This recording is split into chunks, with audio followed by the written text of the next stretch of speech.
यशोहर जिले में एक छोटा सा गांव गुंडन था। इसी गांव में एक मुस्लिम परिवार रहता था। इसी गांव में हरिदास खान का जन्म हुआ था। पूर्व जन्म के संस्कार ही थे कि बाल्यकाल से ही हरिदास की श्रद्धा हरि नाम जपने में थी। किशोर होते ही उन्होंने वैराग्य धारण कर लिया। गृह त्याग करके वन ग्राम के समीप जंगल में कुटिया बनाकर रहने लगे। वो बड़े ही शांति प्रिय और धैर्यवान साधु थे। क्षमा उनका गुण था तो निर्भयता उनका आभूषण थी।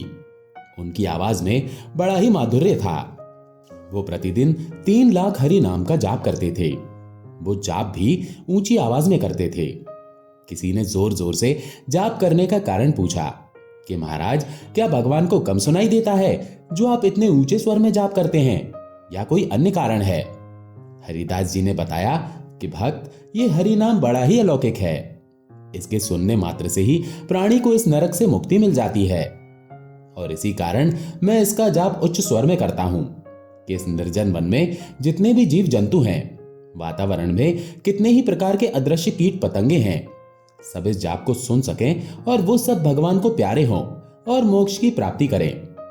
हरिदास जी की इस बात से वो व्यक्ति संतुष्ट हो चुका था। उनकी ख्याति बढ़ती जा रही थी। कितने ही लोग उन्हें अपना आदर्श मानकर भगवत भक्त हो गए। उनकी ख्याति से कुछ लोग चिढ़ते भी थे, जिनमें रशीद खान नाम का एक जमींदार भी था। उसने उनकी साधना और कीर्ति को नष्ट करने का षड्यंत्र रचा और एक वेश्या को धन का लालच दिया। वेश्या तो धन की दीवानी थी ही। उसने तत्काल सहमति दे दी। रूप और सौंदर्य की साक्षात मूर्ति उस वेश्या ने श्रृंगार किया और रात के समय हरिदास जी की कुटिया में पहुंच गई। हरिदास जी तो भगवान की आराधना में लीन थे। उनका मनोहर रूप देखकर वेश्या खुद उन पर आसक्त हो गई। एक तो उसका उद्देश्य भी ऐसा ही था, दूसरा हरिदास जी की तेजस्वी मुद्रा से उसके मन में काम का विकार आने लगा। वेश्या ने निर्लज होकर अपने सारे वस्त्र उतार दिए और रात भर हरिदास जी के साथ कुचेष्टा करने का प्रयास करती रही।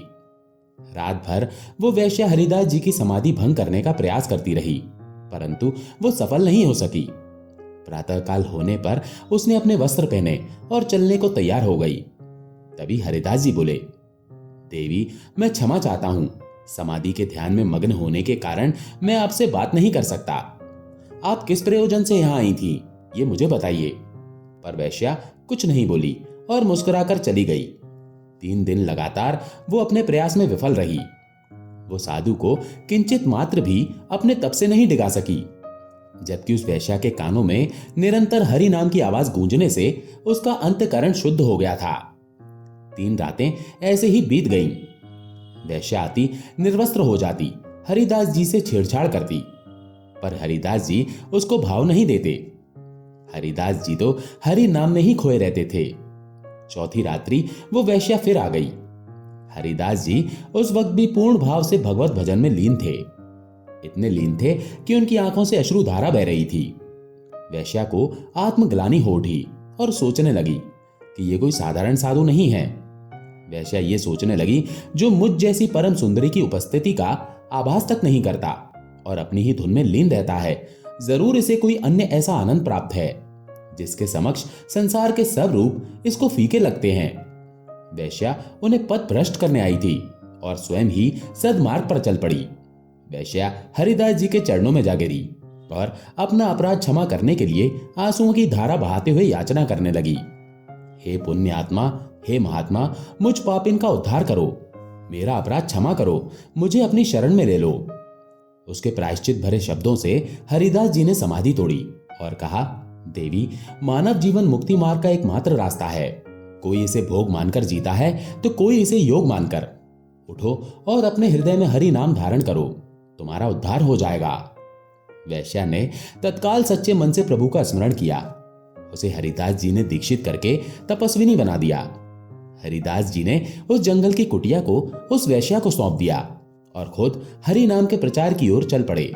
वैश्या उसी कुटिया में हरि नाम गाने लगी।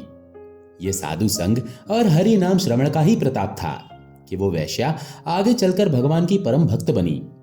हरिदास जी वहां से चलकर शांतिपुर नामक गांव पहुंचे। शांतिपुर में एक मुस्लिम शासक का राज था। उस धर्मांध शासक के फतवे से हिंदुओं को अपने धर्म का पालन करना कठिन हो रहा था। ऐसे में हरिदास जी मुस्लिम होकर भी हिंदू आचरण करते हुए हरि नाम की माला जपते थे। कुछ मुस्लिम अधिकारियों को यह बात बुरी लगी। उन्होंने बादशाह को यह बात बड़ा चढ़ाकर बताई कि बादशाह सलामत, जबकि नगर में आपके हुक्मनामे से इस्लाम को सर्वव्यापी करने की मुहिम चलाई जा रही है। ऐसे में हमारा ही एक मुस्लिम फकीर हिंदू धर्म के गीत गा रहा है। इससे हमारी मुहिम पर बुरा असर पड़ता है। उस फकीर को सजा ना दी गई तो हिंदू ताकतवर हो जाएंगे, बगावत हो जाएगी। बादशाह ने तत्काल हरिदास जी को गिरफ्तार करने का हुक्म दिया। उन्हें पकड़कर जेल में डाल दिया गया। यह खबर आग की तरह हरिदास जी के भक्तों में फैली। सब भक्त बड़े दुखी हुए और ऐसे अन्यायी बादशाह को सभी ने धिक्कारना शुरू कर दिया। इधर हरिदास जी जेल में भी हरि नाम का जाप करते रहे। जेल के अन्य बंदी भी उनके भक्त हो गए। इस स्थिति को काबू से बाहर होते देखकर अधिकारियों ने मुकदमा चलाया। उन्हें अदालत में काजी के सामने लाया गया। काजी बोला, हरिदास, तुम बड़े भाग्य से मुसलमान के घर जन्मे, फिर काफिरों के देवता का नाम क्यों लेते हो? उनके जैसा आचरण करते हो। हम तो हिंदू के घर का पानी तक नहीं पीते। ये महापाप तुम कैसे कर सकते हो?